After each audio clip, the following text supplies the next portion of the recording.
vulvovaginitis y enfermedades de transmisión sexual. Estamos contentos que vamos a tener doble modalidad, presencial, y tenemos a la gente que está en la plataforma. Estas jornadas surgieron a partir del interés que teníamos, que recaudamos de los farmacéuticos a principio de año, sobre qué cosas les parecía que necesitaban más información y demás. Así que bueno, acá estamos con la doctora. Ella es Sofía Forte, tocoginecóloga general y quirúrgica, especialista formada en ginecología, infanto-juvenil y adolescencia, tracto genital inferior, colposcopía HPV, histeroscopía diagnóstica y terapéutica. Actualmente trabaja en la Secretaría de la Municipalidad de Rosario, es tutora de los residentes en el ECA y en la maternidad Martí, y además trabaja en consultorios privados como el SEMA y en el Sanatorio Mapasi. Me olvidé de presentarme, mi nombre es Marianela y estoy trabajando en el colegio en la parte del Departamento de Actualización Profesional. Muchas gracias, los dejo con Sofía. Bueno, gracias. Hola, ¿qué tal? Bueno, buenas tardes a todas. Bueno, vamos a dar comienzo a estas jornadas, que como recién dijimos, va a constar de 2 charlas. En la charla de hoy, donde vamos a estar hablando de las enfermedades de transmisión sexual más frecuentes, sus diagnósticos y sus eventuales tratamientos. Y en una segunda oportunidad vamos a estar hablando de vulvovaginitis, ¿sí? Así que bueno, vamos a comenzar. Bueno, las enfermedades de transmisión sexual.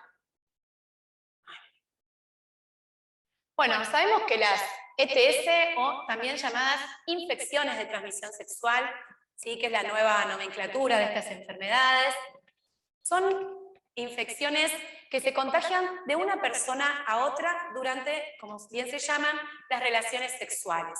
Se pueden contagiar durante relaciones o sexo vaginal, anal u oral. ¿Sí? Se sabe que existen más de 30 virus, parásitos y bacterias diferentes que se transmiten a través del contacto sexual. Según la Organización Mundial de la Salud, esta son enfermedades muy frecuentes. 38 millones de personas sexualmente activas entre 15 y 49 años, entre ese rango de edad, tienen en América una ETS o una ITS que por suerte son fácilmente curables, ¿sí? Por lo tanto, son enfermedades muy comunes y muchas personas pueden tener una y no tener síntomas. Esto es un concepto muy importante, ¿sí? Así que bueno, como dije, muchas infecciones son asintomáticas, ¿sí? O tienen síntomas muy leves que pueden pasar desapercibidas en la consulta, ¿sí? O que puede la mujer o el hombre no darse cuenta que está cursando una infección. Entonces, acá es muy importante la detección y la prevención, ¿sí?, de estas enfermedades con el consiguiente tratamiento. Porque como dije antes, la mayoría, por suerte, son fácilmente curables, ¿sí? Sin tratamiento, algunas de estas enfermedades pueden dejar algunas secuelas, ¿sí?, sobre todo en mujeres, como por ejemplo, trastornos en la fertilidad, ¿sí?, complicaciones, por ejemplo, también durante un embarazo, o transmisión de un embarazo de una madre al feto, ¿sí? Aumenta también algunas enfermedades de transmisión que vamos a hablar ahora, aumenta la probabilidad de transmisión de HIV, ¿sí? Tener una ITS, ciertas ITS, aumentan probabilidades de transmisión de HIV, y por supuesto alteraciones e impacto negativo en el orden de lo psicosocial, también no menos importante. Entonces, como dijimos, la mayoría de las infecciones de transmisión sexual pueden no tener síntomas, ¿sí? Pero cuando se pasa a una sífilis secundaria, ¿sí?, donde en la sífilis secundaria puede aparecer simplemente un rash cutáneo mucoso, ¿sí?, una erupción en la piel, ¿sí?, acompañado a veces de linfadenopatías, ¿sí?, de inflamación de los ganglios. Entonces, a veces tenemos una paciente o una persona que tiene un rash generalizado y no podemos encontrar el diagnóstico, ¿sí? A veces es muy difícil porque por ahí van por muchos médicos, no es que viene directamente a ginecología, y me ha pasado o derivar que viene derivado de un infectólogo o de un dermatólogo, donde después encontramos o recabamos información que hubo alguna lesión en algún momento o que la pareja tuvo en algún momento sífilis, y ahí encontramos el contagio. Y después la sífilis terciaria, que hoy en día, por suerte, no se ve, ¿sí? Que es ya cuando hay unas manifestaciones cardiológicas, oftálmicas y auditivas, y esto es con el correr de los años y sin ningún tipo de tratamiento. ¿Sí? Por suerte la sífilis tiene muy buena respuesta al tratamiento que vamos a ver ahora. Y también está la sífilis latente, que es cuando la infección es totalmente asintomática, cuando él o la paciente ya tuvo las lesiones, se contagió y queda latente, queda sin síntomas, pero que puede seguir contagiando y que se puede diagnosticar a través de pruebas serológicas. Por eso es muy importante que una vez que instauramos el tratamiento, hacer análisis de sangre de control.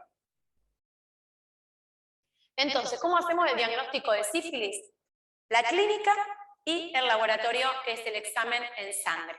La clínica es, como dijimos, la lesión, y el examen en sangre son las pruebas serológicas. Las pruebas serológicas son de dos tipos. Tenemos pruebas no treponémicas, que es la BDRL en sangre, ¿sí? Que es la que se le pide, como dijimos en un principio, a todas las embarazadas en todos los trimestres, y es la que pedimos para cuando hacemos, por ejemplo, algún chequeo. Yo, por ejemplo, en mi chequeo ginecológico anual, muchas pacientes me lo piden, no lo ofrezco, hago un chequeo anual de enfermedad de transmisión sexual, y ahí pedimos BDRL, HIV y las hepatitis. Entonces, con una BDRL podemos detectar sin síntomas si hay algún contagio. Y después tenemos las pruebas treponémicas, que es la FT-APS, que también es una prueba en sangre, que ahora vamos a hablar de cada una de las dos. Entonces, la más importante y la que tenemos que saber es la BDRL, que es la que da positiva cuando hay una sífilis. Y acá, lo que se mide son los títulos de anticuerpos, ¿sí? Que van a correlacionar si hay una enfermedad activa.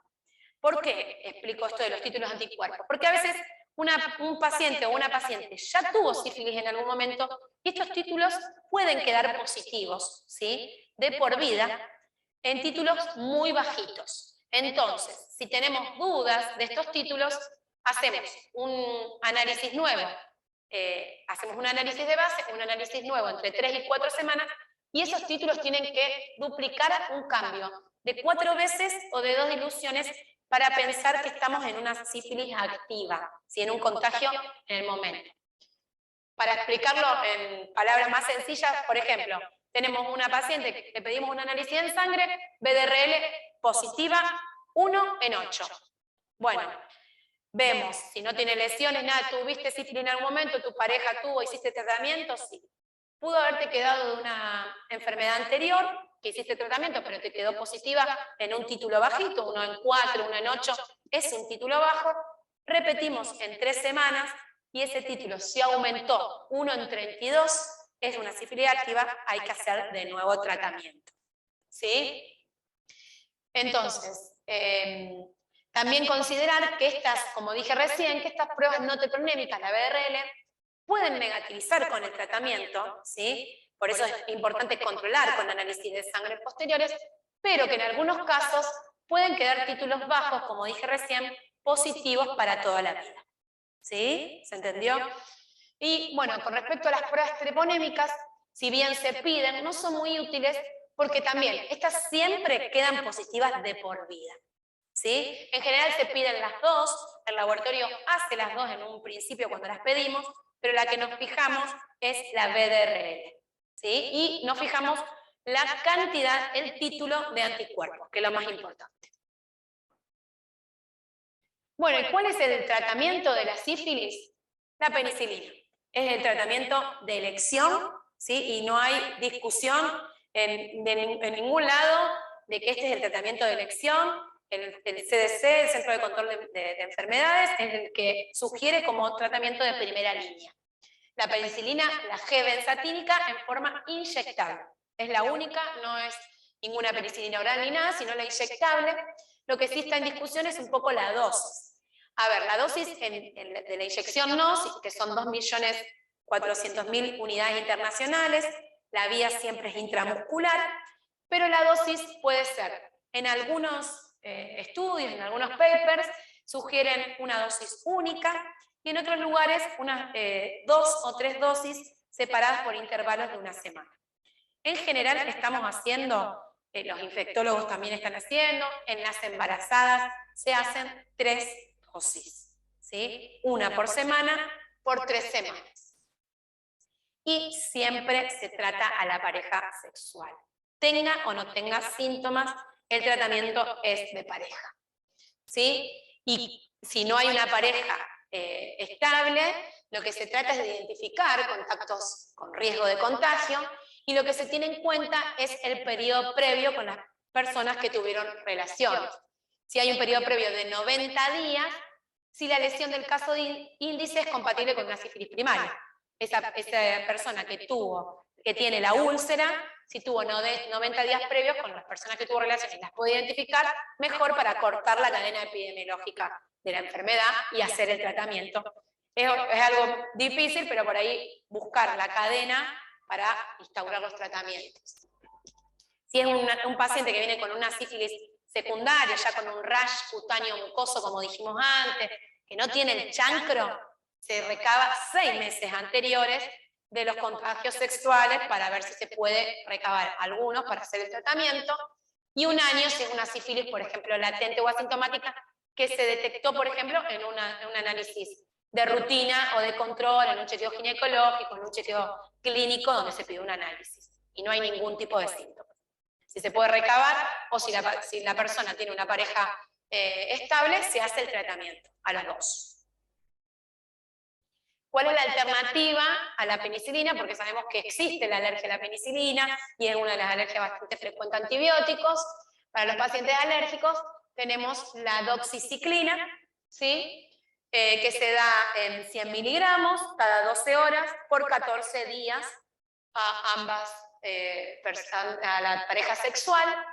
O también se puede dar la tetraciclina, 500 miligramos cada 6 horas por 14 días. Cualquiera de los dos es de elección. Pero la doxiciclina va muy bien, tiene buena tolerancia dentro de todo.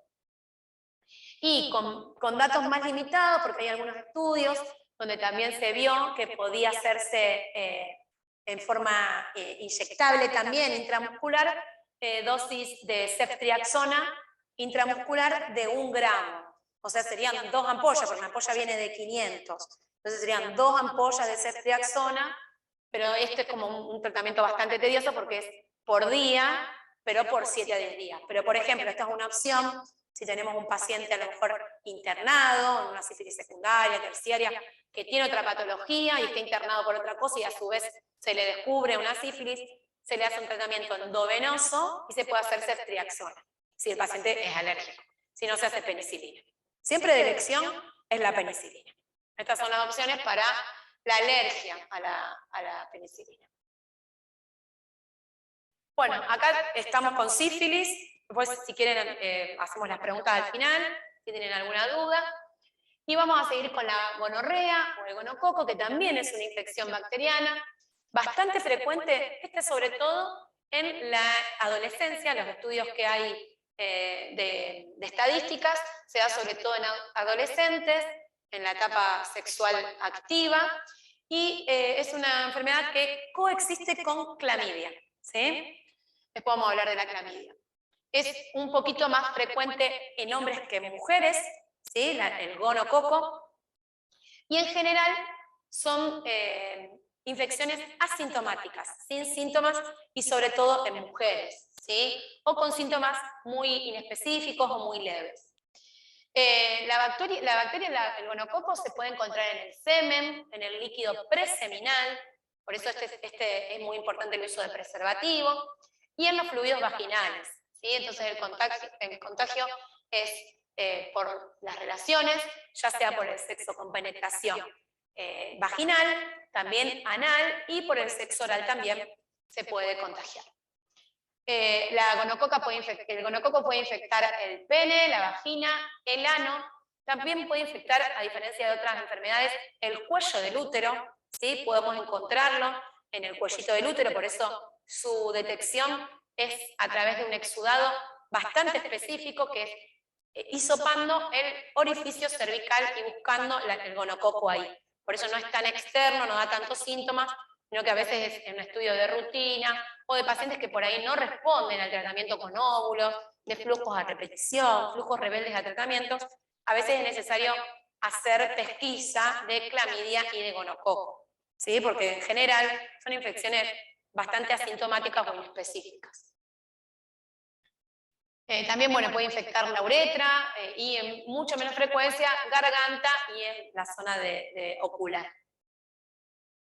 Y si hay síntomas, el gonococo puede dar en las mujeres un flujo vaginal amarillento, por eso es inespecífico, que no tiene olor, ¿sí? Puede dar también sangrado entre periodos.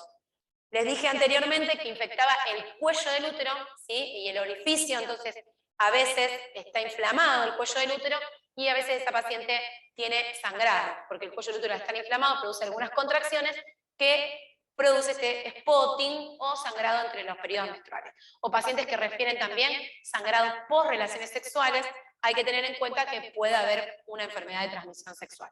Por eso es como son enfermedades que están como escondidas, pasan desapercibidas. También pueden ser estas pacientes que refieren dolor al tener relaciones, dispareunia, dolor abdominal inespecífico o dolor al orinar, porque también puede infectar la uretra. Y en los hombres también son síntomas inespecíficos, algún ardor al orinar, alguna secreción blanca o amarillenta, o verdosa por el pene, y prurito o picazón en la zona genital. Esto cuando hay síntomas, pero la mayoría, como dije, son asintomáticas. ¿Cómo se diagnostica entonces la gonorrea? Si tenemos clínica, con la clínica, y si no la tenemos, a veces con este examen, el examen físico o el interrogatorio, podemos hacer en estas pacientes que no responden a tratamientos de flujos a repetición, un exudado. En las mujeres, un cultivo de flujo, que el gonococo lleva un cultivo especial junto con la clamidia y se toma del cuello del útero. Y en los hombres, con una simple muestra de un exudado uretral, ¿sí? Pero bueno, los hombres tienen que consultar al urólogo y eso es un poco más difícil, por eso a veces la pesquisa se hace más en mujeres, también en mujeres que están en tratamientos de fertilidad. Siempre ante un tratamiento de fertilidad de rutina se hacen cultivos de rutina para clamidia y gonococo, porque también pueden dar alteraciones de la fertilidad. Como, bueno, ahí puse que pueden traer consecuencias, como dije recién, y también pueden ser causas de embarazo ectópico o de dolor pelviano crónico. También porque si al estar en el cuello del útero puede inflamar y subir esos gérmenes, sobre todo en mujeres que tienen DIU, puede subir al cuerpo del útero y de ahí inflamar trompas y ovarios. A veces son causantes de abscesos tubováricos o de enfermedades en las trompas, que luego esas enfermedades pueden causar infertilidad en las mujeres, ¿sí?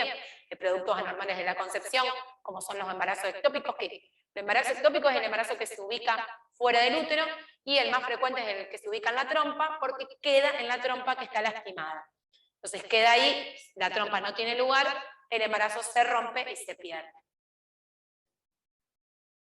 Bueno, ¿y cuál es el tratamiento del gonococo? El tratamiento del gonococo de elección es la ceftriaxona, que es una ampolla intramuscular en dosis única, ¿sí? El tratamiento es intramuscular y se agrega una dosis de 1 gramo bioral de acitromicina.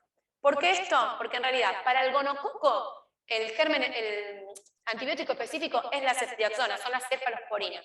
Pero como dijimos que coexiste con acitromicina, siempre el tratamiento es con acitro, para cubrir clamidia. El CDC recomienda siempre, ya sea que tengamos gonococo y no pesquisamos clamidia, hacer de elección los 2 tratamientos. Y puede haber tratamientos alternativos, por ejemplo, si no queremos hacer intramuscular, porque la paciente no quiere hacerse la inyección, que está la cefixima, que es una cefalosporina también, de 400 miligramos vía también en dosis única, siempre junto con la acitro 1 gramo única dosis. Y si hay algún paciente alérgico a la penicilina, si bien con las cefalosporinas no habría problema. Por las dudas, se puede usar la alternativa de gentamicina de 240 miligramos en dosis única intramuscular, que sabemos que la genta duele mucho la inyección intramuscular, pero bueno, se puede hacer. También se puede hacer en forma endovenosa en pacientes internados. Muchas mujeres tenemos con enfermedades pelvianas inflamatorias agudas moderadas o graves que se internan y que le hacemos la gentamicina endovenosa. Y se agrega siempre la acitromicina en dosis única. Bueno, y tenemos la clamidia, que también es una enfermedad o una infección bacteriana, que es bastante frecuente. La mayoría también son infecciones asintomáticas y también causa cervicitis o inflamación del cuello del útero en las mujeres y es causante de uretritis en los hombres. En los hombres, en los estudios urológicos, la causa más frecuente de uretritis es la clamidia y el gonococo, ¿sí? De ardor al orinar, de uretritis, estas son las causas más frecuentes. Y los síntomas son muy parecidos a la gonorrea, cuando son ardor, secreciones inespecíficas por pene y vagina, o dolor o sangrado posterior a las relaciones sexuales. Como dije, en general coexiste con la gonorrea, y el diagnóstico es por sospecha y a través del cultivo de las secreciones. ¿Cuál es el tratamiento de elección de la clamidiasis? La clamidia se puede tratar con acitromicina, 1 gramo bioral única dosis, a los dos, mujer y hombre, es el mismo tratamiento, y también se puede hacer doxiciclina, 100 miligramos cada 12 horas por 7 días. En algunos estudios se puede extender entre 10 y 14 días también.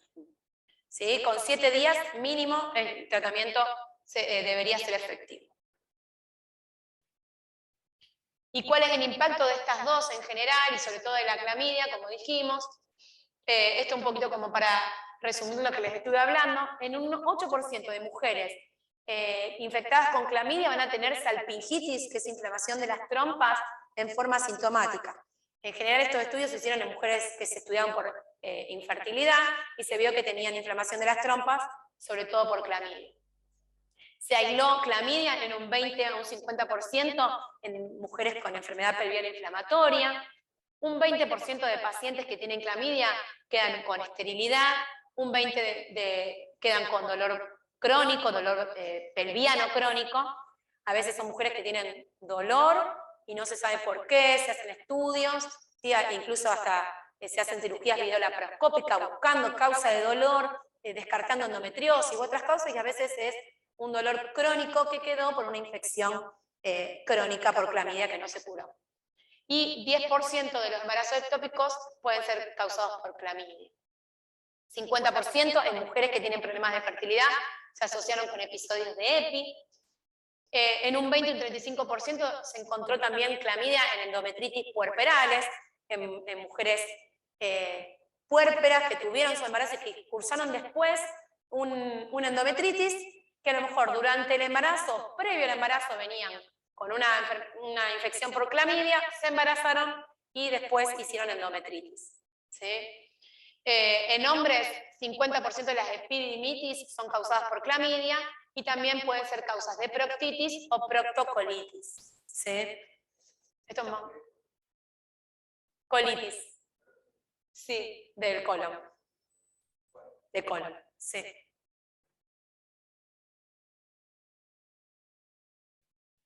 Bueno, ¿y cómo manejar en estos casos los contactos sexuales? Bueno, todos los contactos en los 60 días previos deben ser evaluados y tratados tengan o no tengan síntomas, para poder suspender la cadena epidemiológica. Y el tratamiento debe incluir cobertura para clamidia y gonococo siempre. Se debe solicitar siempre serología para otras ITS. Cuando tenemos un ITS, es de buena práctica solicitar para todas las ITS, ¿sí? BDRL, HIV, las hepatitis, así que siempre hacer pesquisa, y también es una buena oportunidad para actualizar o revisar el carnet de vacunación para la hepatitis B sobre todo. Bueno, y seguimos con la trichomoniasis. Acá, bueno, voy a hablar un poquito, pero también en la segunda charla, donde está vulvovaginitis, también vamos a hablar un poquito más de lo que es la trichomona, pero está en las dos, así que vamos a hablar un poquito. Es una infección producida por un parásito, ¿sí? Tenemos que acordarnos que la Trichomonas vaginalis es un parásito, ¿sí? Es muy frecuente, ¿sí? En hombres la mayoría lo tienen y son asintomáticos, y cuando hay síntomas también hay síntomas muy inespecíficos como ardor, secreción, o ardor al orinar o picazón. Y en mujeres sí, el síntoma es muy característico. En mujeres el síntoma es el flujo, ¿sí? Esta sí es una infección que cursa con síntomas, ¿sí? Y el flujo es amarillo o se puede tornar amarillo verdoso, pero que siempre tiene el mal olor. Es un flujo maloliente, ¿sí? Con olor fuerte, ¿sí? Y que también se acompaña de prurito o picazón en la zona genital, ¿sí? Por suerte la trichomonas es fácilmente curable por vía oral a ambos integrantes de la pareja, siempre el tratamiento es de pareja, y el tratamiento de elección es el metronidazol, 2 gramos vía oral, única dosis a la pareja. Acá es importante que nos llevemos este concepto que la trichomona es de contagio sexual, el tratamiento es única dosis y se trata a los dos. Porque a diferencia de la vaginosis bacteriana, que vamos a hablar en la próxima charla, ¿sí? Que es causada por la Gardnerella y que tiene síntomas muy parecidos, el tratamiento de elección también es el metronidazol, pero se hace por 7 días mínimo. Entonces, si encontramos en un flujo, a veces la trichomona también aparece en el Papa Nicolau, hay gente que va a buscar el resultado del PAP y le puede parecer o la trichomona o la Gardnerella, y a lo mejor tuvo un síntoma en algún momento y apareció en el PAP. El tratamiento no es el mismo para Gardnerella que para trichomona. Entonces, para trichomona es 2 gramos única dosis. No tiene secuelas, por suerte, la trichomonas, pero es, junto con la sífilis, es una de las infecciones de transmisión sexual que puede aumentar el riesgo de contraer HIV. ¿Sí? No sé si lo dije cuando hablamos de sífilis, pero sífilis y trichomona son 2 de las infecciones que aumentan el riesgo de contagio de HIV. Bueno, después vamos a hablar ahora de las infecciones virales, que son las crónicas, del famoso virus del papiloma humano, o HPV, o VPH. ¿Sí? Es una infección muy frecuente a nivel mundial, sobre todo en mujeres, en personas, sexualmente activas. Se sabe que el 85% de la población mundial tiene o tuvo HPV en algún momento de su vida, ¿sí? De su vida sexual activa. Hay personas que no se enteran nunca que tuvieron contacto con el HPV, pero en general el HPV, una vez que infecta, dependiendo de la inmunidad del huésped que lo recibe, a veces es una infección que pasa y cura en el primer año de contagio, ¿sí? Entonces podemos no enterarnos si tuvimos el contacto. Se sabe que hay más de 100 subtipos de virus de HPV y se clasifican en virus de bajo riesgo y de alto riesgo. Los virus de bajo riesgo son 2, ¿sí? Solamente 2, y son los que causan verrugas genitales. Esto es un concepto importante porque personas que tienen verrugas sabemos que van a tener virus de bajo riesgo, y se llaman de bajo riesgo porque no producen cáncer, es bajo riesgo oncogénico, y son el 6 y el 11. Pero bueno, pueden coexistir bajo y alto riesgo, ¿sí? Pero es importante esto porque por ahí hay personas que dicen, tengo HPV, voy a tener cáncer. No, hay que ver porque a veces solamente tuvimos el contacto con el 6 y el 11, y estos son condilomas que se tratan y se curan, ¿sí? Y después tenemos virus de alto riesgo oncogénico, que son los responsables del cáncer de cuello de útero, ¿sí? Que son el 80, sí, entre un 75 y un 80% son los responsables del cáncer de cuello de útero, son el 16 y el 18. Y en mucho menor frecuencia hay otros que son el 31, 33, 35, 41, 43, bueno, hay varios subtipos de virus. ¿Estos virus se pueden detectar? Sí. Se puede hacer un test de HPV, ¿sí? Que se hace del cuello del útero, que hoy en día no los cubren las prepagas de rutina, si no es un test que se haga de rutina, no reemplaza tampoco al Papa Nicolau, y a veces también es medio contradictorio porque podemos detectar que tenemos el HPV, pero no en todas las personas se va a comportar de manera similar o igual.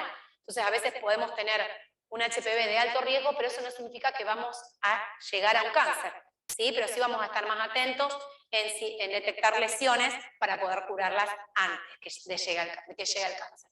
Para llegar a un cáncer de cuello de útero, se sabe que tienen que pasar por lo menos entre 8 y 10 años del contagio. Por eso es muy importante el control anual con el Papa Nicolau, que es el único método hoy en día de prevención del cáncer de cuello de útero. ¿Sí? En algunos lugares, incluso acá en Argentina, y a nivel el Ministerio de Salud, a nivel gratuito, se hicieron programas, está el programa de prevención de cáncer de cuello, donde están incluyendo el test de HPV, ¿sí? Lo llaman COTEST, que es hacer test de HPV y clasificar, y no hacer Papa Nicolau. Se toma una muestra para hacer test y se toma el PAP, y esos son estudios que se están haciendo piloto y para ver si se puede instaurar como método de screening, y que se ve si se clasifica, si el virus da positivo de alto riesgo, ahí el PAP lo lee el patólogo, ¿sí? Para ver si encuentra alguna lesión, y si da negativo, se puede hacer el control entre 3 y 5 años. Podemos no hacer el Papa Nicolau y no hacer el test entre 3 y 5 años. Porque sabemos cómo evoluciona el virus del HPV, como dije antes, que lleva tiempo en producir lesiones. Y antes del cáncer produce lesiones previas, ¿sí? Que son detectadas fácilmente con el Papa Nicolau. Pero hoy en día el concepto que nos tenemos que llevar, que el control es anual con el Papa Nicolau. Bueno, como dije, tiene un periodo de incubación de desde 3 semanas hasta 20 meses. Esto es muy importante porque a veces es motivo de pregunta o de consulta, a ver cuándo me lo contagió, quién me lo contagió, si yo tengo pareja hace muchos años. Bueno, eso es muy variable el periodo de incubación. En general, si da síntomas, puede dar en las mujeres verrugas o condilomas genitales, ¿sí? En menos frecuencia también puede haber condilomas en la zona faríngea, ¿sí? Que pueden ser causa a lo mejor de disfonía o afonía, y pueden encontrarse en otras especialidades, donde no me llegan a mí las pacientes, pero a veces se pueden encontrar condilomas en faringe, menos frecuentes, y lesiones sin síntomas en el cuello del útero, que son detectadas por el Papa Nicolau o la colposcopía, que son las famosas displasias, neoplasias, que en realidad son lesiones precursoras del cáncer de cuello. ¿Sí? Ahí le tenemos las lesiones intraepiteliales, que pueden ser de bajo grado o de alto grado, que son los antes llamados sin 1, sin 2 y sin 3, que en realidad ahora se llaman lesiones de bajo grado o de alto grado de cuello de útero. Todas son lesiones precursoras y todas tienen tratamiento antes de llegar al cáncer, ¿sí? Tratamiento en general quirúrgico, ¿sí? No hay una medicación específica para el HPV, ¿sí? En los hombres pueden dar condilomas o verrugas. Sabemos que las verrugas son altamente contagiosas cuando están, pero tenemos que tener en cuenta que tanto mujeres como en hombres que son asintomáticos pueden ser portadores del virus y también pueden contagiar, ¿sí? Así que cuando hay verruga hay contagio, pero también cuando no hay lesiones, sobre todo en hombres, puede haber contagio. Por eso es muy importante el uso de preservativo. El uso de preservativo, si bien es la mejor manera de prevención y nunca hay que dejar de aconsejarlo, a veces los condilomas no se pueden evitar porque a veces son por contacto de piel con piel o de mucosa con mucosa y se contagian igual. Pero nunca hay que dejar de aconsejarlo porque a través de la penetración, la llegada al cuello del útero, si tenemos preservativo, no va a haber, hay mucho menos posibilidad de contagio. Bueno, el control anual en mujeres con Papa Nicolau es un método de prevención, ¿sí? Y la famosa vacuna contra el HPV, ¿sí? Que es la profilaxis por HPV. Bueno, ¿y qué sabemos de la vacuna? Tenemos 2 vacunas disponibles. Sabemos que la vacuna del HPV, las 2 que están, son seguras y eficaces, ¿sí?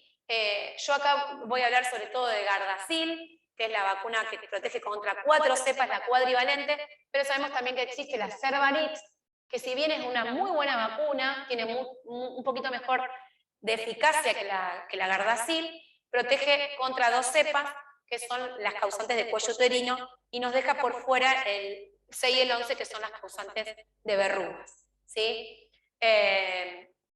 Por eso dentro del Programa Nacional de Vacunación, y sobre todo porque se incluyó a las niñas antes de que tengan relaciones, ya prevenimos para los condilomas y para las lesiones cancerígenas. Entonces, la vacuna que está incluida en calendario y la que se recomienda hoy es la Gardasil, que es la cuadrivalente, protege contra el 6 y el 11, y contra el 16 y el 18, que dijimos que era el que se llevaba más del 80% del cáncer de cervix, y también se sabe que hay reacción cruzada contra otros virus también de alto riesgo. ¿Sí? En menor frecuencia puede proteger contra 31, 33, que también son menos frecuentes de causantes de cáncer, pero puede proteger por reacción cruzada. Si bien es importante la vacuna, está incluida dentro del calendario, tenemos que saber que no reemplaza al Papa Nicolau y en los estudios de rutina, que todas las niñas que están vacunadas deben controlarse igual, ¿sí? Porque si bien protege contra un 80%, la eficacia de la vacuna es de casi un 90%, el contagio puede existir igual, ¿sí? Está dentro del calendario en niñas y niños de 11 años, lo último fue que se incluyó a los niños, ya hace varios años, y fuera de calendario la recomendamos en algunos casos particulares, ¿sí? Hoy en día la estamos recomendando, ¿sí? Se recomienda mucho en pacientes que han tenido lesiones y que han sido tratadas en el cuello del útero, porque se ve que generan inmunidad para futuras lesiones o futuras recurrencias, si el virus, porque lo que uno trata, nosotros cuando tratamos lesiones del cuello del útero no tratamos el virus, sino tratamos la lesión que produjo el virus en el cuello del útero. El virus no tiene un tratamiento. Entonces, indicando la vacuna en mujeres que tienen HPV en el cuello del útero, se genera una inmunidad contra el virus que puede ayudar a que el tratamiento mejore, ¿sí? Que tenga mejor respuesta y que no vuelva ese virus al cuello del útero. Y está aprobada por la FDA en mujeres solamente hasta los 45 años. ¿Sí? Más de esa edad no está indicada, porque en general, más que nada porque no hay estudios y porque los estudios que se hicieron fueron muy pocos y se vio que no había mucha inmunidad y mucha generación de anticuerpos, entonces se aprobó a nivel mundial hasta los 45. Bueno, seguimos con los virus y vamos a hablar del herpes simple genital, también una infección bastante frecuente, ¿sí? Que es causada por el herpes simple, tipo 2, el tipo 1 es el de oral, ¿sí? El tipo 2 es el genital y el de contagio pura y exclusivamente sexual. No hay otra forma de contagio que a través del contacto piel con piel, ¿sí? Esto no se contagia a través ni de la eyaculación ni de los fluidos, sino del contacto, ¿sí? De la piel de una persona infectada con la de una persona sana.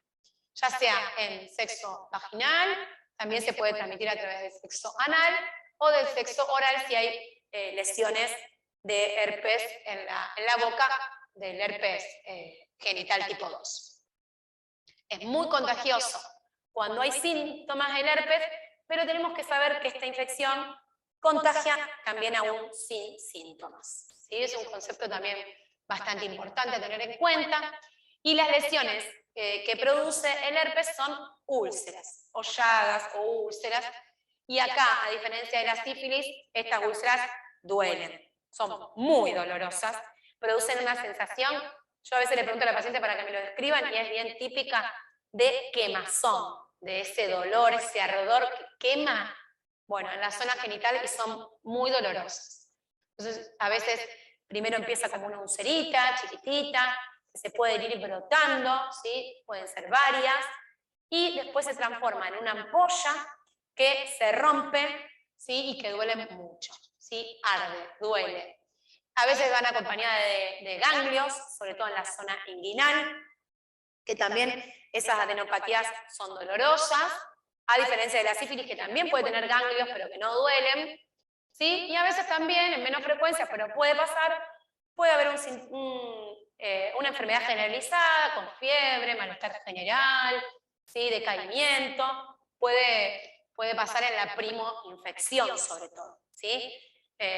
Así que bueno, esto se da tanto en hombres como en mujeres. Tenemos que saber que el herpes es una enfermedad con alta tasa de recurrencia, ¿sí? O sea, que pueden volver a aparecer síntomas luego del primer contagio, y no significa que volvimos a tener un nuevo contagio, sino que puede quedar latente y puede reactivarse el mismo virus, ¿sí? En general, después de la primera infección, cuando aparecen, los síntomas son más leves, pero tener en cuenta que siempre hay que tratarlos, ¿sí? Es una enfermedad que no tiene secuelas en hombres ni en mujeres, ¿sí? Y al igual que la sífilis y que la trichomonas, es una infección de transmisión sexual que puede aumentar el riesgo de contagio de HIV. Bueno, ¿y cuál es el tratamiento?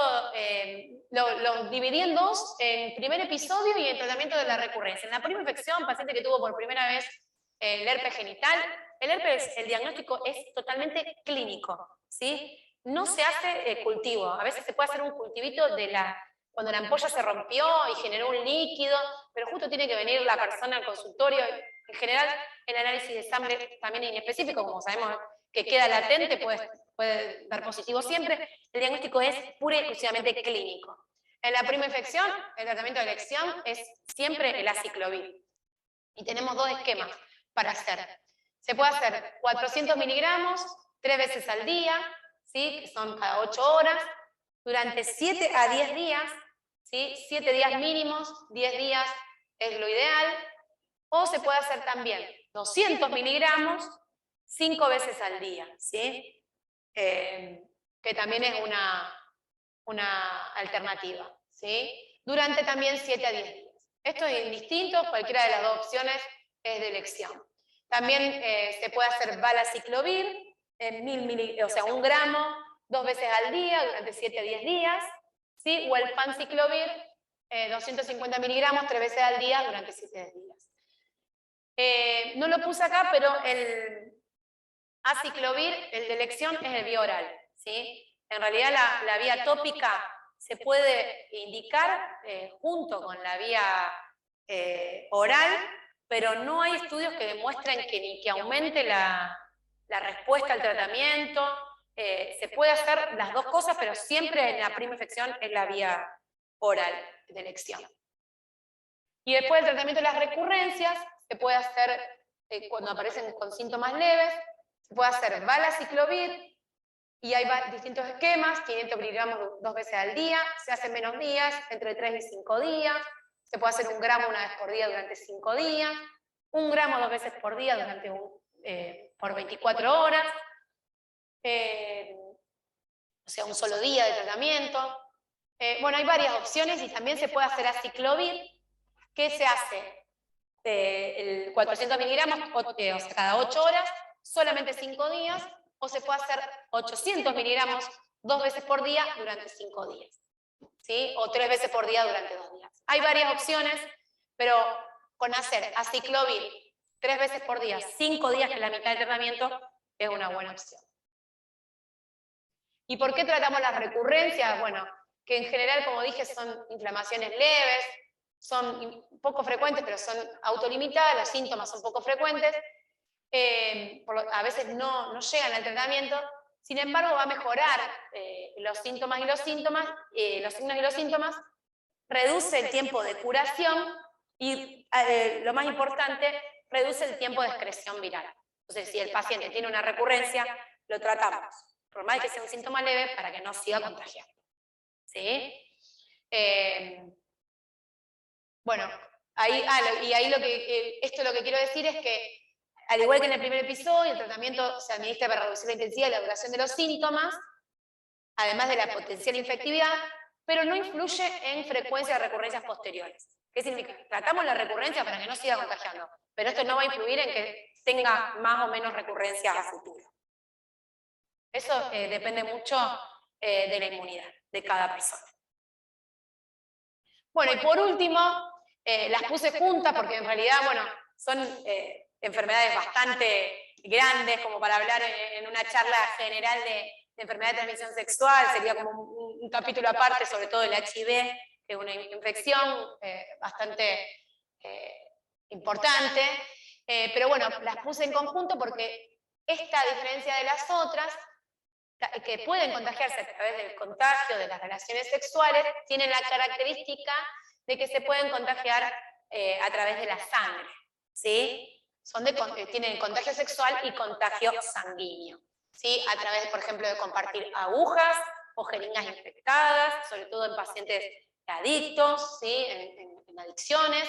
También se puede contagiar a través de heridas abiertas, que entran en contacto, por ejemplo, con sangre de una persona sana, con algún fluido, o simplemente con el semen, ¿sí? De pacientes infectados. Sabemos que el HIV hoy en día, si bien no tiene una cura definitiva, los tratamientos que tenemos disponibles son muy efectivos para reducir la gravedad de la enfermedad, los síntomas y sobre todo para disminuir el contagio a otros, ¿sí? Y para la hepatitis B sabemos que existe la profilaxis con la vacuna, ¿sí? Que es indicada en todos los adultos dentro del calendario. Por eso es muy importante actualizarla, siempre revisar el carnet, que se da en 3 dosis. Y siempre hay momento para recuperar las dosis o reiniciar esquema, pero bueno, las 3 dosis son en 0, 1 y 6 meses. Con respecto a un poquito, para finalizar y hablar de estas dos enfermedades, la hepatitis B es una enfermedad que tiene un periodo de incubación variable que va de 6 semanas a 6 meses.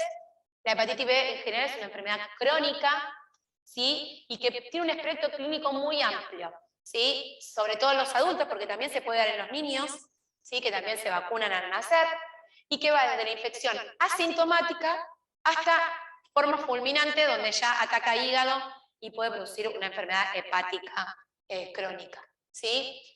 Como bien dije, puede evolucionar a la cronicidad, y el riesgo de evolucionar a una hepatitis crónica aumenta en un paciente inmunocomprometido, ¿sí? Sobre todo en los HIV, en un 40% de HIV tienen enfermedades crónicas, ¿sí? La evolución de enfermedad crónica es la cirrosis hepática, ¿sí? Y el hepatocarcinoma, el cáncer de hígado, ¿sí? Son causadas por hepatitis B crónica, ¿sí? Por eso es muy importante la vacuna. Y esto se da sobre todo en inmunocomprometidos, como dije antes.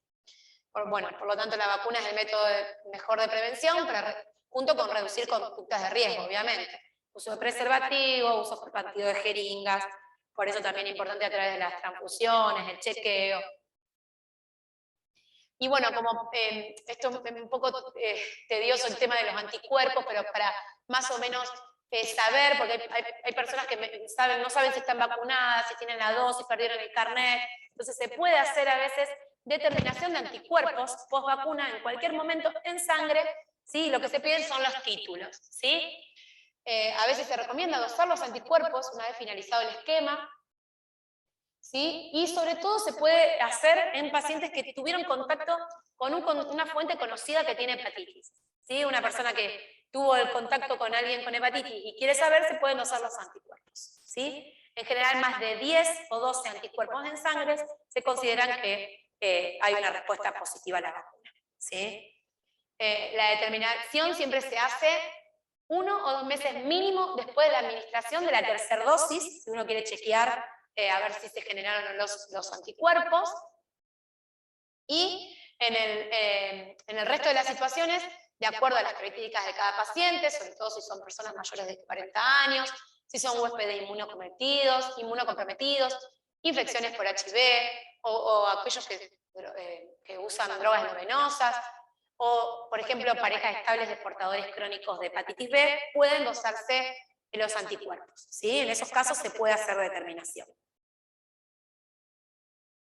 Bueno, y por último, para hablar del HIV o el SIDA, que en realidad, si bien a nivel popular es la más temida, ¿sí? O la más hablada, o la que más se conoce, en realidad hoy en día con los tratamientos, como dije, es la que más se detecta, porque uno al conocerla, al ser popular, los exámenes se hacen, y existen muchos tratamientos para reducir la enfermedad y sobre todo para los pacientes que tienen conseguir esta carga viral negativa, se le llama, que es el virus en sangre que llega a la negatividad y que no contagia.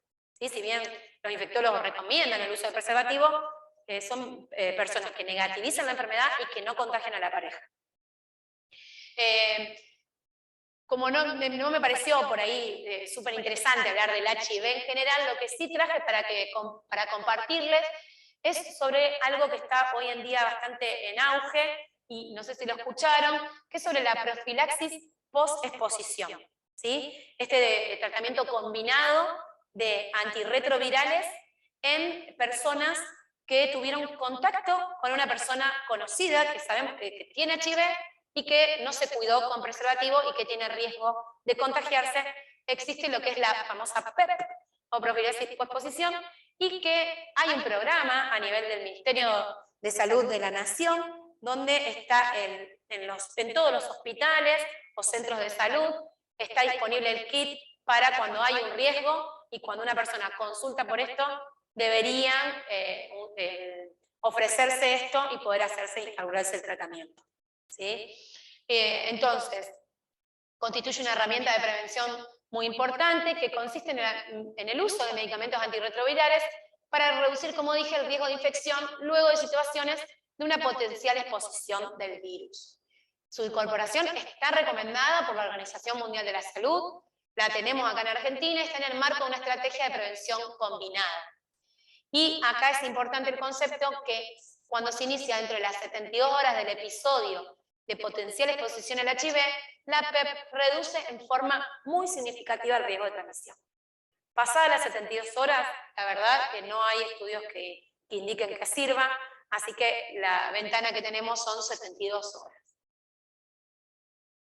En la actualidad lo que se usa es una combinación de 3 drogas antirretrovirales, y el tratamiento, una vez que se hace, es durante 28 días, ¿sí? Que es el esquema estándar. Y tenemos varios esquemas. El esquema de elección son, como dije, son 3 drogas. Y es, el de elección es tenofovir DF 300 miligramos, ¿sí? Junto con emtricitabina 200 miligramos. Los dos se dan una vez al día.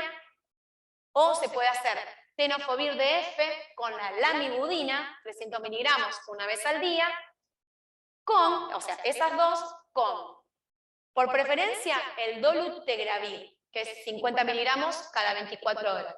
Y como tratamiento alternativo, si no disponemos del dolutegravir, o por ejemplo en pacientes embarazadas que no se puede usar, se hace darunavir, ritonavir, 800 miligramos, 100 miligramos cada 24 horas. ¿Sí? Y como otra opción que no lo puse, al tenofovir DF, con la emtricitabina, se puede hacer el AZT. ¿Sí? No es de elección para el PEP, pero se puede hacer si no disponemos del tenofovir. ¿Sí? Pero los kits están preparados así, con las 3 drogas. Y siempre, cuando hay una situación así, hay que hacer profilaxis contra otras ITS, y se da 28 días de estas 3 drogas antirretrovirales, y se recomienda hacer ceftriaxona, única dosis por vía intramuscular, 250 miligramos, media ampolla o una ampolla, cualquiera de las 2 dosis está bien, con la acitromicina 1 gramo bioral por única vez, que para cubrir sobre todo clamidia y gonococo. Bueno, muchas gracias por su atención, y si quieren, estoy abierta a preguntas o comentarios. Acá hay una pregunta en el chat. Dice si la profilaxis post-exposición es la misma que se da posterior a la violación, la medicación posterior a la violación. Sí, es la misma. Sí, es la misma. Está dentro del kit de violencia y de cuando están disponibles, y está armado el kit también para eso. Sí, también se hace la profilaxis para otra ITS en esos casos. Sí. Decir. Sí.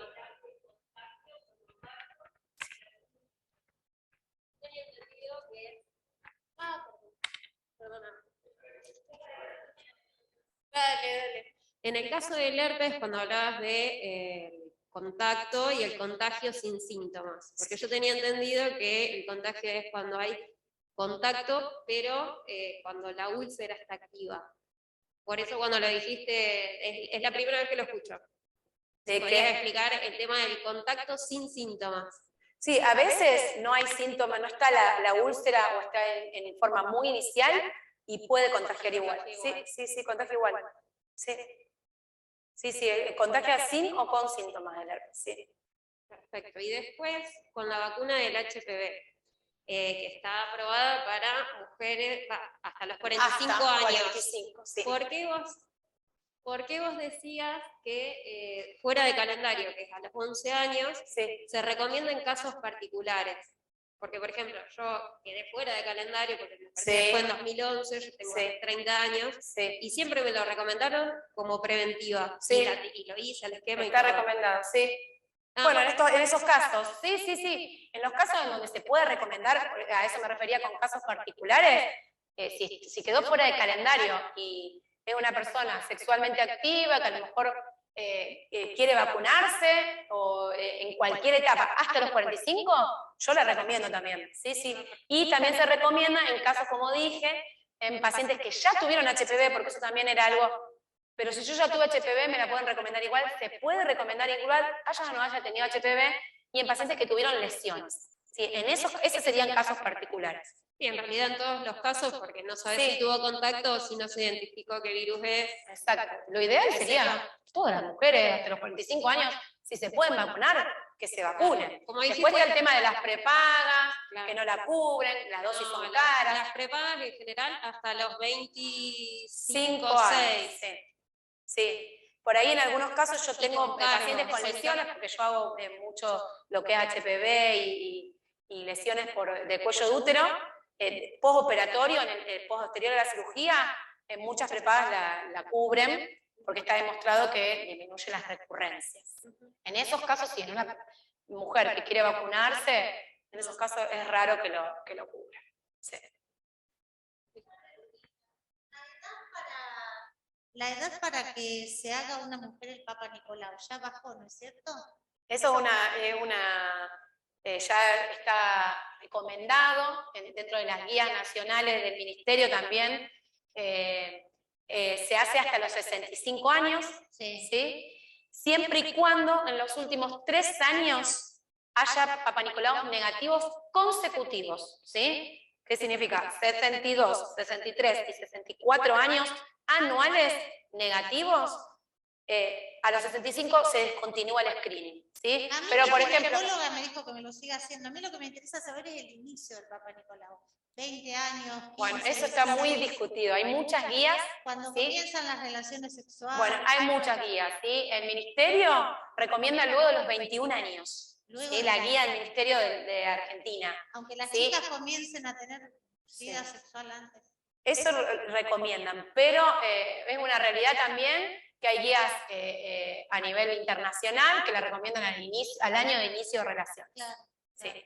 Sí. Y eso también depende del criterio de cada médico. Incluso están las guías nacionales del Ministerio, pero a nivel público, como se ve cada vez más casos en mujeres jóvenes de cáncer de cuello útero, cuando inician relaciones al año. ¿Por qué al año? Porque el HPV lleva un tiempo en producir una lesión, pero no se espera hasta los 21.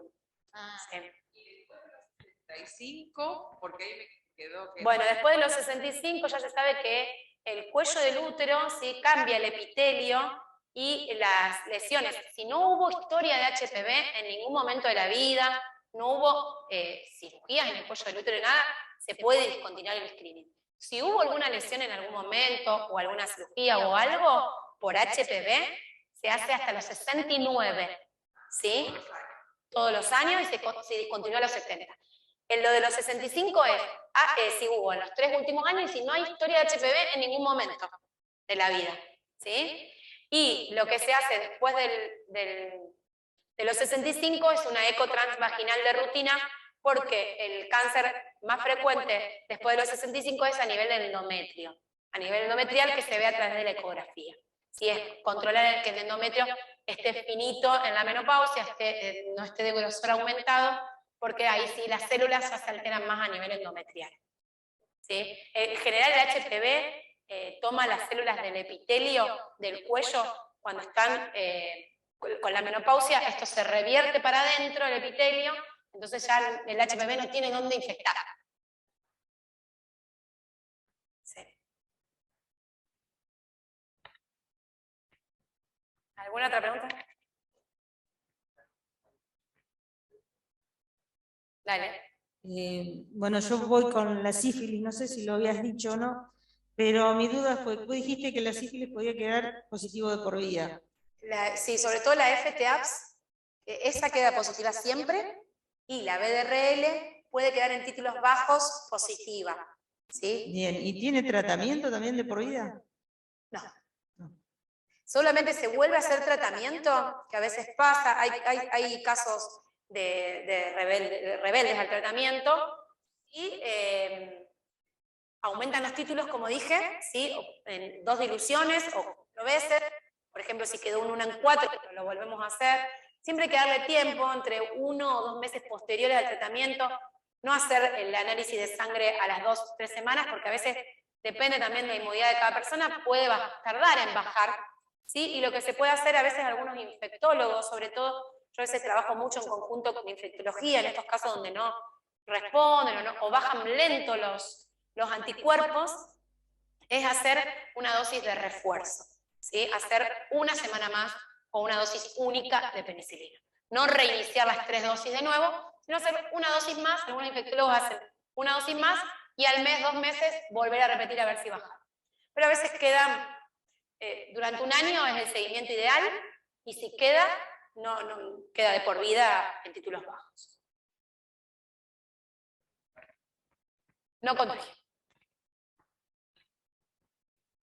Porque no es una enfermedad activa. No habla de actividad. Desde el chat preguntan por qué pueden producir esterilidad las enfermedades de transmisión sexual. Bueno, sobre todo clamidia y gonococo pueden producir, como dije antes, lo que es infección del cuello del útero, y desde el cuello del útero puede ir al cuerpo del útero, y del cuerpo del útero puede infectar trompas y ovarios. Entonces puede haber infecciones a nivel de las trompas que se llaman salpingitis, ¿sí? Infecciones a nivel de los ovarios, pueden producir abscesos tubováricos si no se tratan. Esos abscesos son colecciones de pus en las trompas y en los ovarios, que a veces son infecciones tan graves que o producen directamente que tengamos que sacar esas lesiones a través de cirugías y sacar el anexo, o sea, el ovario y las trompas, o pueden producir infecciones en las trompas asintomáticas que alteran sobre todo las frimbias, los flagelos, que son los que dan movilidad a las trompas. Entonces, cuando tiene que pasar el óvulo por las trompas, no pasa, queda estancado y no llega nunca a fertilizar. En general, estas mujeres que se estudian por infertilidad, se hace un estudio que se llama esterosalpingografía para ver si pasa este líquido a través de las trompas. Entonces, trompas que están lastimadas por esto, por clamidia, por gonococos o infecciones asintomáticas, que a lo mejor uno nunca se enteró, produce tal inflamación de la trompa que no pasa este líquido, por lo tanto el óvulo no pasa por ahí y nunca va a fertilizar. O no fertiliza, o también queda en lo que es el que dije antes, el embarazo ectópico, que queda en la trompa, crece en la trompa es tan finita que no tiene lugar, y eso hace que se rompa la trompa y que se pierda el embarazo, y se pierda a veces incluso hasta la trompa. Por eso esa es la aplicación de la infertilidad. También preguntan si hay alguna faltante de la vacuna de HPV para niños. No, en general no. Por ahí hay faltantes por periodos, semanas, pero en general se están vacunando. Yo trabajo en salud pública y en un centro de salud donde vacunan, y estamos vacunando. Sí. Lo que sí, no hay faltantes, lo que sí, no hay una cobertura muy alta, que digamos. No todos los niños y niñas, se esperaba mejor cobertura, y hoy en día no hay una cobertura alta como muchos no los vacunan. Sí, por no. 11 años, niñas y niños. Sí. Niñas nacidas a partir del 2001, niños nacidos a partir del 2006.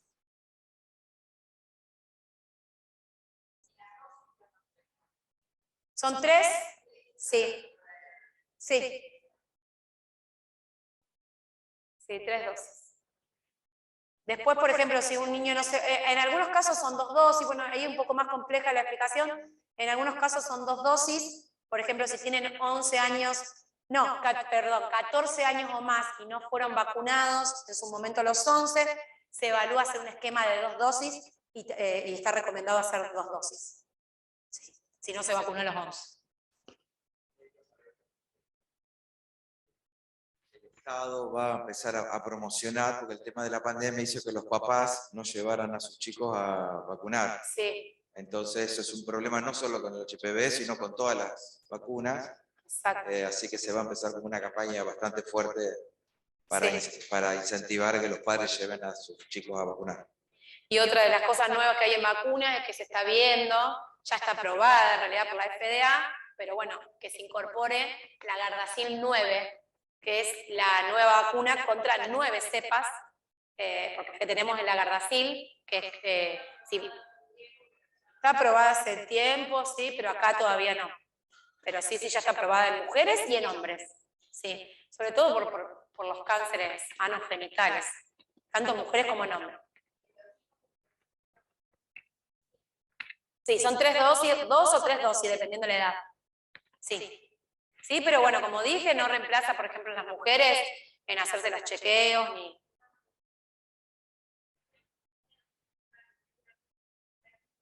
Son caras las dosis. 11 cada dosis, más 11.000, 12.000 pesos cada dosis. Sí. Sí, son caras. Bueno, ¿alguien más quiere hacer una pregunta? Bueno, muchas gracias, Sofía. La verdad que estuvo muy linda la charla, muy interesante. Una preguntita Última. más. La Gardasil 9, ¿cuántas dosis son y cómo se colocan?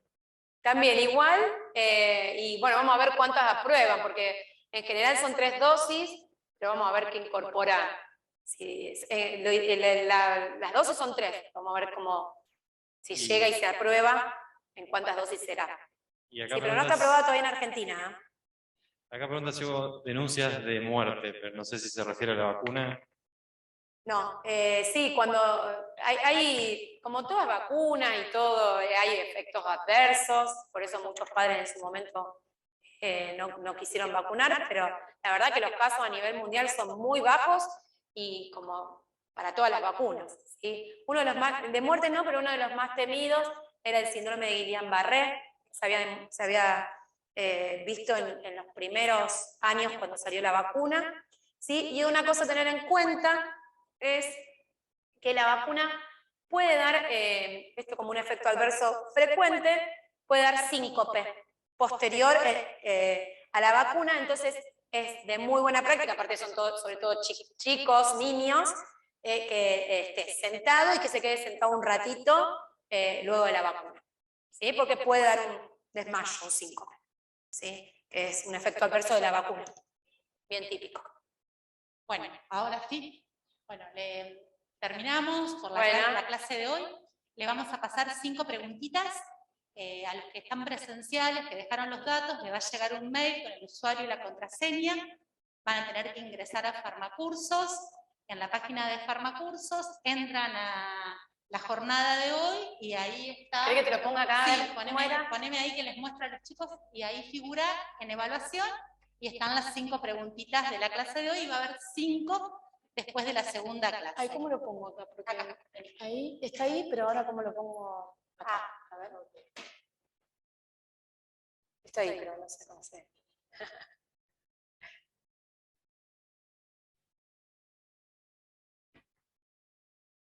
Cierro el mío. Ahora vamos a cerrar el mío.